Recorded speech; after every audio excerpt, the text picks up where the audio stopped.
What's up, everybody? Tyson Roush, Let's Talk Jets Radio. Little roster analysis here as we get over this Labor Day weekend and Week 1 around the corner against Buffalo Bills. We are live Tuesday night, 8 o'clock. Friday night, we do the game preview, 8 o'clock. We're live on Blog Talk. You can find us on Spreaker and iTunes and everywhere else. Starting with the quarterbacks, obviously, Sam Darnold is a rising star in the NFL. The sky's the limit for him with his arm strength, his accuracy, his mobility in the pocket, his intelligence. You name it, he can do it. Now it's a matter of Adam Gase to maximize his potential. Trevor Siemian, a very capable veteran backup. Luke Falk on the practice squad, that's fine. I mean, he's knows the offense. Adam Gase loves him. Completely innocent there. Running backs, arguably one of the strengths of the team, probably the best group the Jets have had in recent years. Le'Veon Bell, one of the best in football. Ty Montgomery, a ridiculously versatile, explosive player. Bilal Powell, a solid back. Trenton Cannon, ridiculously explosive and a good returner. If you look at this group, when people say the Jets only have 5 receivers, you got to keep in mind they also have 3 receivers that are excellent, 3 running backs that are excellent receivers. You can line up Le'Veon Bell as a receiver. You could have Montgomery and Powell in the backfield. I mean, you could do whatever you want with this offense. I mean, Adam Gase has so many weapons, so many versatile weapons, they could pretty much do whatever they want.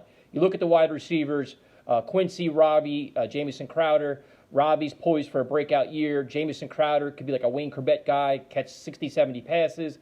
Quincy Nunwa can do his share too. It's a matter of them all staying healthy. I mean, Jamison and Quincy have some injury history there. Keep them all healthy. After them is the problem. Josh Bellamy is a special teams guy, not really a proven receiver. Braxton Berrios, not a proven receiver. You have Dortch and you have Deontay Burnett on the practice squad. So if the Jets are going to make a move, it wouldn't surprise me for a veteran receiver. Maybe a Torrey Smith. I mean, I don't know. You look at the tight end position, it can be a strength once Chris Herndon comes back from suspension. You have Ryan Griffin, you have Daniel Brown, you have Wesco. They have enough guys that can block and hold their own, but I don't see any of them being featured in the offense, maybe Griffin in the red zone. You look at the offensive line can actually be a strength. It actually can be a solid group once they all play together and they all stay healthy as well. Ryan Khalil is obviously an upgrade at the center position, but they haven't practiced together up until like this past week. So you're going to week 1 where they haven't really had, it's basically trial by fire, but you have a veteran group. Assembly's a Pro Bowler, Khalil's a Pro Bowler, Brian Winters, when healthy, is a quality guy. Beacham's okay. Brandon Shell is a decent lineman. And you got to keep in mind, too, they have a better offensive line coach in Frank Pollock, who could get more out of these guys. So this line could be good. The depth is actually better with Alex Lewis and Tom Compton and Jonathan Harrison and Adoga. So this offense truly can be very good. It can be the strength of the team. It can carry this team if the defense struggles. Going to the defense, the pass rush is always going to come from the defensive line. You have Quinnen Williams, Leonard Williams, Henry Anderson, McClendon. You have Foley Fodakasi. You have Bronson. You have all these guys.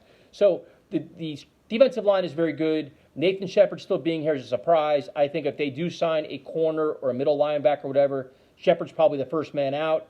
You look at the linebacker group, is a work in progress. Jordan Jenkins is no doubt the best of the bunch. On the outside, Frankie Luvu is coming on, a very fast player. But after that, I mean, you have Langy, you have Basham. I mean, it's not ideal. Ja'Kai Polite being cut, I'm not really a fan of it. Adam Gase handled the press conference well by not really saying much. It's easy to not say much when the team already leaked information about him. So I guess the team's idea was, let's leak information to the media, release the real story, and then when they ask us the story, we don't say anything. It is what it is. He's gone. He's on the Seattle practice squad. So be it. The middle linebacker position, I would look maybe to see make a sign of Brandon Marshall. Everybody likes Blake Cashman, obviously. He's very fast, but he's very unproven and is going to be tested early and often. Neville Hewitt's a good special teams guy, but he'll be challenged as well. C.J. Mosley's a Pro Bowler. So the linebacker position, you could actually see a need for maybe signing 2 of them if you can, replace some parts. I mentioned Brandon Marshall, maybe a Noah Spence. This video at 6:30 Monday night. A lot of things can change. The secondary, another area of concern where you have Tremaine Johnson scheduled to come back. You have Darryl Roberts, Brian Poole. The problem is depth after them. Parry Nickerson got traded. You have Millette. They traded for Nathan Hairston. They got Bennett Jackson. I mean, it's just not ideal. It's just really not. So hopefully you can find another proven guy because, as I mentioned earlier, opposing offenses are going to stretch this team out, whether go 4 wide, 5 wide, go vertical, and challenge every facet of the speed of this defense. The safeties, obviously Jamal Adams is an all-pro safety. Marcus May being healthy is vital for this defense. And then after that, they made a trade for Fairley. I mean, they signed Fairley, which is a promising player. They have Rontez Miles. Doug Middleton is unfortunately gone.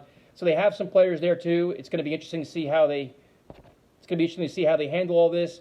But like I said, there's a lot of moving parts here where I think they can make probably 3 or 4 more moves. Special teams, Braxton Berrios is the new punt returner. Like I said, Greg Dortch is on a practice squad. Hopefully he can get acclimated very quickly. They have a new kicker in Vedvik. I mean, man, that's just so weird going into the season with a very unproven kicker. Whether it's Joe Douglas or Mike McCagnon, they really screwed the pooch on a kicker. Having Catanzaro as your plan A was a bad idea. I mean, the whole Jason Myers things I understand, but if you didn't, I mean, I don't know why they don't contact Ross Martin. I don't know why they don't have like 6 guys in here. I think they really screwed this up, and now they're taking a big chance going into week 1. So you have a new returner, a new kicker.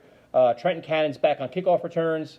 Special teams, they've overhauled it. Sharon Peak is gone. So it's a lot of new parts in terms of gunners and kickoff coverage. Hopefully it doesn't take a step back. It's actually improved with new athleticism and new speed.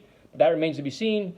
Overall, I think the defense could struggle a little bit. If they can't generate a consistent pass rush, whether it's up the middle or wherever else, they could be challenged in terms of pass coverage. I think against the run, they'll be okay. Other than that, I got notes here. I think I covered it all. I'm excited, man. You're less than a week away. This team has talent. They have game-breaking talent.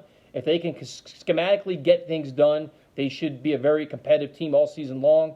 Offense could be a strength. Sam Darnold could be a rising star. Le'Veon Bell, I mean, dude, he's Le'Veon Bell, for Christ's sakes.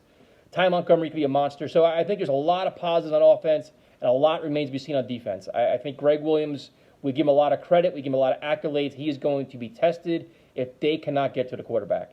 Obviously, they're going to try to stop the run against Josh Allen and keep him in the pocket. But will they be able to stop the deep pass? Can they stop these wheel routes and everything else? Remains to be seen. So we'll talk about all this on Tuesday night. A lot to discuss. A lot of interesting moves. I personally want to wish Elijah McGuire and Doug Middleton nothing but the best. They've been on our show a couple times, and real class acts. They do a lot in the community. They do a lot for mental health, which is something I believe in. So nothing but the best of luck to them. Got a special guest Tuesday night too. Stay tuned for that, and we'll talk to you then.